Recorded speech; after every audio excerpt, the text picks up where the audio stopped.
Hey guys, Jonas here. Don't forget to click down below to like and subscribe for more card game content. Thank you guys for your continued support, and I hope you guys enjoyed today's video. Alrighty, guys, let's jump into the IGCS top 8. In this case, this is going to be a Dofi mirror. I've been practicing this matchup a ton in '09. I'm really interested to see how some other players end up playing this matchup relatively well.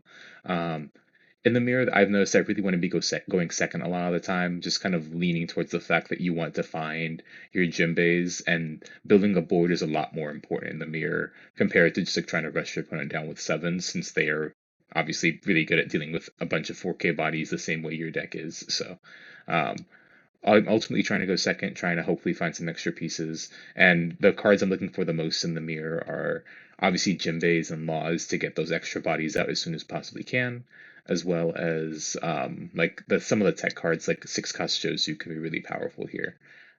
Gravity Blade is circumstantially good, but for the most part, it's not really like spectacular. Um, when you're first, you obviously want to buggy your Perona just so you can start using leader ability immediately, trying to get the head start over your opponent. But when you're going second, you can kind of work with a lot of functioning hands, whether it has a Jimbei plus another body or just has like a two-cost teach or stuff like that. All those tools can be relatively useful. Um, for the player going first, having a buggy here is like super useful on this hand, and this hand's also really powerful with having both Jinbei, Weevil, and Boa. So I'm actually very ecstatic about this kind of hand. The pudding might be useful, but we'll kind of see how that plays out in the next couple turns. But overall, I'm kind of ecstatic with a hand like this. Whereas the person on the left, nothing spectacular. Having a lot of extra looks with Buggy and Perona for your leader ability on 8 Dawn is useful, but the hand is relatively underwhelming, but it kind of makes sure that your 4 Dawn turn is going to be putting in a character in play. So you kind of have to hope for your next couple draws to be pretty good with the hand on the left. So let's see how these players play this game out, and hopefully it ends up being relatively powerful. Starting off with the buggy here, kind of stacking these top 3 cards, and finding a Jimbei off the first leader ability is huge. Stacking it so you just draw 2K so you can defend your Jozu in the event of a 6 is like pretty important, or defend your Jimbei rather. And then having that Jozu for later down the line is going to be super relevant. So those 3 cards are basically like probably close to the ideal in terms of what you want to find. Um, Finding a law for your draw step is pretty nice here, and also finding a boa to put in play is like super nice. The rest of that hand, or the top cards, are quite bad, to be honest. You have 4 2Ks in your hand already, or I guess 3 in this case. You don't want the rest of them, so just drawing one of them and then maybe using the boa ability to put the other 3 on the bottom is probably just like the best bet here. Um, and let's see how this player ends up stacking it.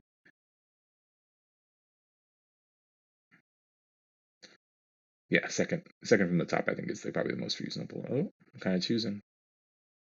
Okay, it doesn't even want the 2Ks, just really wants the pudding as a potential card, which I think is fine. 3 2Ks in hand is probably plenty already. Um, and let's get started with one of the most powerful lead abilities in this game, Dofi ability. Put in Jinbei and then putting in a Weevil, getting that extra card draw. And if your opponent ends up using some early like bounce effects to get rid of it, I don't think it's that big of a deal. You just put it back in later with your second Jinbei. So this hand is kind of perfectly fine. Um, the right Dofi player doesn't really have a great way to get another leader ability in extra on 5 Dawn. So a lot of times if they don't draw Teach this next turn, they probably have to use just like Jinbei plus Boa just to put some characters in play, which I don't think is that bad. The left Dofi player just swings 8 and just puts in that Boa they put on top, and then bottom threes those cards, and now looks at a fresh new set of cards with this buggy. In this case, it's 2 laws and a Boa, which is honestly like pretty happy here. Having those extra tools is like super useful here. Um, and Next, on this 5 Dawn turn, drawing another Jozu is great for later, but right now, a lot of what you have to do this turn is just like play your powerful cards. So it's probably just Jinbei plus Boa.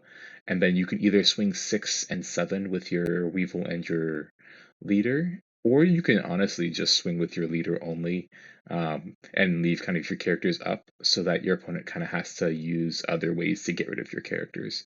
That's probably like the best case scenario in my opinion. Just like leave your characters up, because a lot of time in this matchup you just need to make sure that your characters don't get attacked for sevens and eights when you're still at 5 life. You need to use life a little bit of a resource here, going to 4 or 3 a lot in the mirror, just so you have cards to defend your characters with. Um, so I'm pretty happy with that. And on the top 3, we have a Teach, which is going to be super powerful here on these next couple turns to kind of reliably use leader ability every turn. But as for right now, just swinging 7 with leader, probably not swinging with the Weevil, but it depends on how they like to play the game out, especially with only one 2K in your hand. A lot of these 7K swings at this Weevil will just get rid of it if it happens back to back. Ooh, okay. I like that. Going into this turn, on your 6th turn, if you don't have a Teach, you're almost always resigned to playing Boa plus leader effect. Um, so, as we mentioned, Boa plus leader effect is probably happening here. Unfortunately, no Jinbei on the top 3, but there is that law that was stacked there earlier, and we get to go 6 with Boa and 7 with leader ability. Bouncing the Perona is probably relatively good here. You probably don't want to bounce the Buggy just to have an extra 2K because you just have so many, but the Perona is probably a more reliable fact on stacking your deck. So bouncing that's probably for the best. And yeah, going 7 and then 6, probably just do it the other way around just to minimize your exposure to like Gravity Blade trigger, but other than that, it's perfectly fine. One concern for the left Dofi player is how many cards in hand. There are 9, and this is actually a pretty potent putting on this particular turn. If that's something that the Dofi player wants to use to kind of get relatively ahead, I would probably just like slam the pudding here, especially since the top card of our deck is a Weevil after doing all of this. So you can kind of get a lot of extra value that way. Um, yeah, I'd be pretty happy just playing leader or just playing pudding and using leader ability to put in a Weevil and just start attacking the board a bunch. You don't have a law, so you can't bounce these boas. With a Teach, if you had like Teach plus like 4 cost law, that's something I might want to try instead, to be completely honest. But in this case, I think it's like very reasonable to um, just put that Weevil that we already know about in play instead of wasting extra cards to do anything else. Ooh, this pudding was brutal. No 2Ks is really bad. Um, also, like, no Peronas or Buggies to kind of do things relatively cheap in terms of like stacking with leader. It's just the Teach, so um, it's going to be a rough game in terms of like trying to set things up. So the person on the left probably needs to find a way to try to press their advantage whenever they possibly can. Okay. Block 1K on the 6K swing is probably for the best. Another 5 is happening at that law, and you can probably just use a 1K. The Jinbei is probably just not really in the cards. You have a full board, and you probably need to keep defending it relatively aggressively. Otherwise, you give the other Dofi player with who has extra resources because of putting just like too much time to kind of address your board back. Yep, and 7 at the law is guaranteeing that goes away, putting in a Weevil and drawing that card. Okay. Yeah, and that law is like 100% gone every single time. And now this is a turn where the person that untapped with 2 characters might be able to apply a ton of pressure here. Um, if I was playing from here, I would probably do my best to try to get the Dofi player down to 1 or 0 as soon as you possibly can, even at the cost of ignoring the board a little bit, just because it's so hard for you to keep playing from here. So I would probably just like start with a 7 with your Boa at life and then see what ends up happening. You could do it at the Jinbei, but I just feel like if you keep trying to fight board when you have 4 cards in hand and 3 life, you're just going to lose a lot of the time.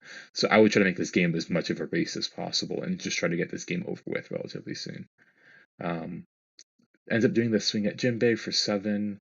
I probably would have done it for 6 and then just done a 7 at life. But based on how he's playing it, he probably wants to be a lot more defensive in terms of addressing board. So it's probably just going to be a bunch of laws happening to bounce these Weevils. Um, Bouncing the Weevils, he went Weevil and then put in the law with leader effect, and then he's going to bounce a character with that. Um, I think putting in the rested law is fine here. I probably would have just left the law in play and just bounced the Teach to my hand, just to, if you're kind of doing this and you just want to kind of exacerbate your board and just try to be as big of or build as big of a board as possible, you probably just can't afford to just bounce your 5k character you just put in play for the turn. You probably just need to leave everything in play and just hope some of it lives and try to push through like later down the line. Um, but I think that's perfectly fine because you get to bounce future characters when you guarantee having that law. But it's kind of a rough situation where you kind of have to figure out what the best situation for you is. Ooh, okay. Um, the now this is a good turn to actually set up that Jozu that we drew up a couple turns ago. Not putting in a rested blocker is not a like an active blocker is not going to be the most fun, especially since we have no 2Ks in hand at the moment.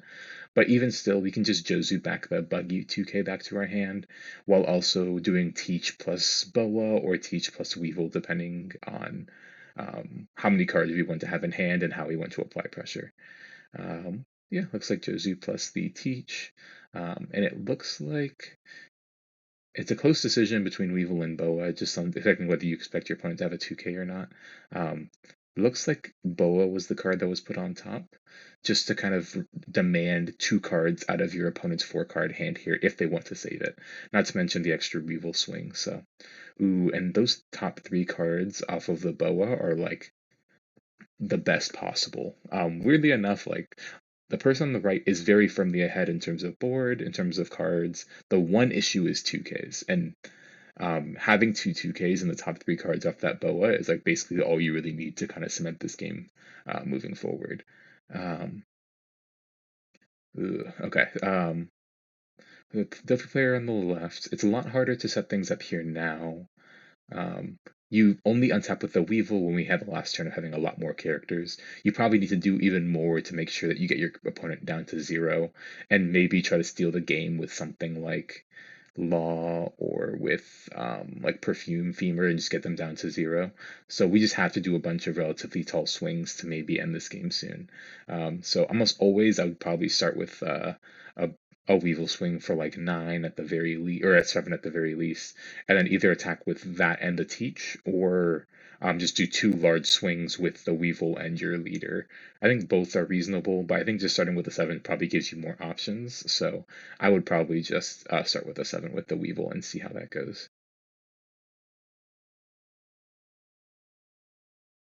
Um, okay, yeah, I mean, you can do the law too here. I don't think it's that necessary to start with that, just because you are minimizing the chances you get blown out by like a gravity blade out of life. But if that happens, I think it's going to mess up your combat anyways. So there's no real reason to kind of commit everything there. Instead, you can just attacking with your Weevil for 7 first. So, but looks like 7 with leader.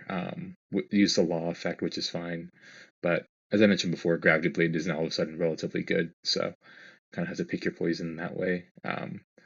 Looks like 2-1 using that buggy just to buy as much time as you possibly can, and the second Teach is never going to help you here when you have one in play. Um, and next, you can just do another 7 and then play another Weevil or a Law. You play Boa and swing 8. Looks like it's just going to be 7 and play the Weevil. Um, just draw those extra cards, kind of put more threats in play, and maybe get your opponent down to 1. But an interesting question here is, are you willing to give up 3 cards to make sure you just don't lose to random kind of quote unquote perfume shenanigans? And from my side, I probably would. I would just give up the 2 cards here because since you have those 2 2Ks on the top of your deck, and between like the draw for turn and the like Weevil that you're planning on using probably next turn, you're always going to have enough counter as long as you stay at 2 life. So I would probably just try to do anything in my power to just stay at 2 life for as long as I can. Um, yep. So I think that's a really smart inkling of just like countering this swing with 3 1Ks, even though it doesn't feel great. You're both making sure that you always stabilize. You're making sure you don't lose to a pudding randomly, and you're also just making it a lot easier to cement your advantage.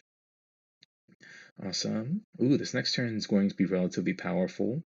It looks like you can spend a lot of this turn just like playing Jozu and just dealing with the board. You could play blockers, but since we have those that 2K now, we're a lot safer.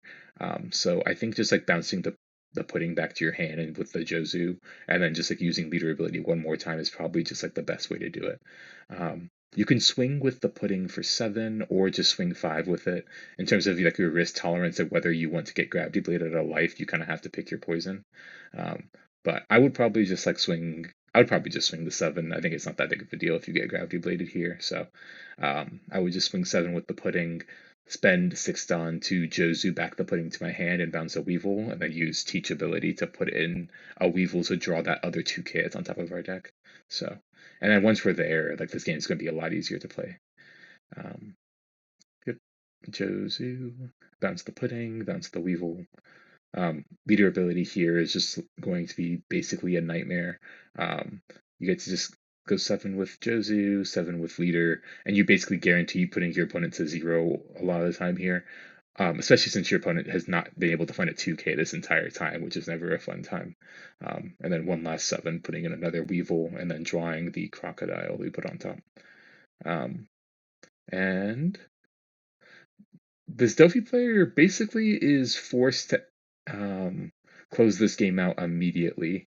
Um, when you're at 0 in the Delphi mirror, you basically have to go for game, or you have to just hope your opponent doesn't have a card like Perfume Femur. So um, it's never a great feeling, but at the very least, you can kind of potentially cut those cards. Or you can potentially like play around it. But I think in this case, if you don't have counter, it's basically impossible to try to play this game on any longer.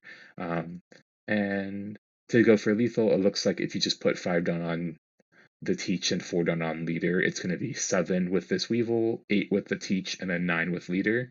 Or if there's a scary situation where there's a perfume, you can potentially make your leader up into like a bigger swing. It could be a 9 and a 10. But at the very least, I think if you just like take this one swing, there's no real way you can get blown out, because even if there is a perfume that kind of nets extra Dawn in conjunction with teach, the scariest attacks you deal with are 9 and 10. So you're going to take that, only an 8K swing, and now you can just give 2 1Ks here. Or so 2 2Ks, the Jozu and the Crocodile and the Buggy, and now you're safe from basically anything that can happen here. So, and everything is kind of over. You can pass the turn, you can swing 5, all of it's kind of irrelevant. Even if you play the Boa, you just won't have enough counter to survive this onslaught of Jozus. So, um, yeah, and I think from here you can just do a clean old-fashioned 9 with leader, and the game's basically over. Congrats to the Delphi player. I think that game was a really um, good highlight of what happens when you just have a Jinbei early, just like building that super early board, but also cementing your advantage with a card like Jozu, which only really has Gravity Blade as a reasonable answer. Is like basically like the easiest way to kind of close these games out. Great play from both players, and I think the player on the right really had quite a good understanding of how you should be countering in that matchup and how precious your life can be in terms of survival. Um, that was a great game. Please don't forget to like and subscribe, Clyde TCG, for future content, and I really appreciate you guys watching this with me. Take care, guys.